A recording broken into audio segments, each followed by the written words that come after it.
Why ordinary Germans followed Hitler. The psychology of mass obedience.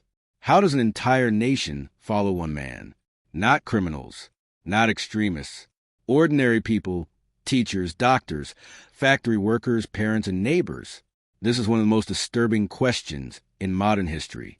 How did millions of ordinary Germans come to support Adolf Hitler?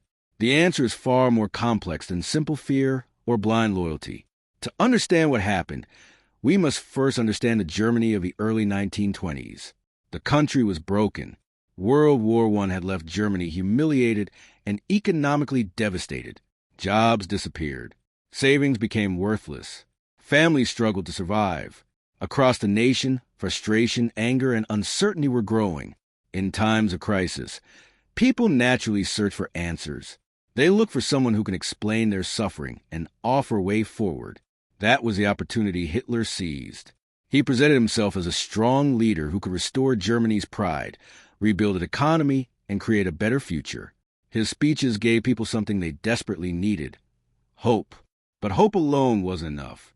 Hitler also understood the power of identity. Psychologists know that people have a deep desire to belong to a group. When individuals feel connected to a larger cause, they become more willing to adopt the beliefs and goals of that group. The Nazi movement offered exactly that. It created a powerful sense of unity. It gave people a common purpose, a shared identity, and a vision of national greatness. At the same time, propaganda flooded every corner of German society. Newspapers, radio broadcasts, posters, films, and public rallies constantly reinforced the same message. Over time, repeated ideas began to feel like unquestionable truths. Another powerful force was obedience. People are far more likely to follow authority figures than they realize. When commands come from leaders, institutions, or respected figures, many individuals comply even when they have doubts. As Hitler's power grew, opposition became increasingly dangerous. Fear of punishment and social isolation pushed many people into silence.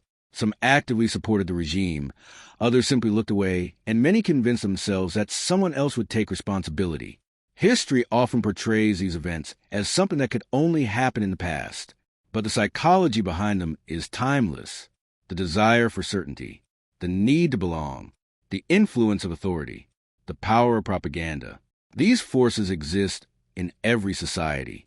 The story of Nazi Germany is not just a lesson about one nation or one leader. It is a reminder how easily human psychology can be influenced when fear, identity, and power come together. And perhaps the most uncomfortable question of all is this: if we had lived in that time, would we have acted differently?